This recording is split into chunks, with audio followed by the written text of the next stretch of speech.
Welcome, here I've got Samsung Galaxy S21 and I'm gonna show you how to allow the camera app to scan QR codes at this device.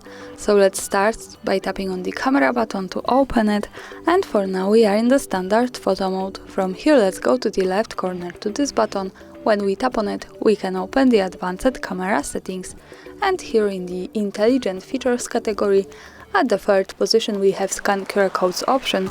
By using this button we can easily turn it off and turn it on like that as we need. I suggest you to keep this turned on, because when you have this you can scan QR codes by putting them inside the camera app and you don't need any other app to do it, so this is really easy. And that's all, thanks for watching, subscribe to our channel and leave the thumbs up.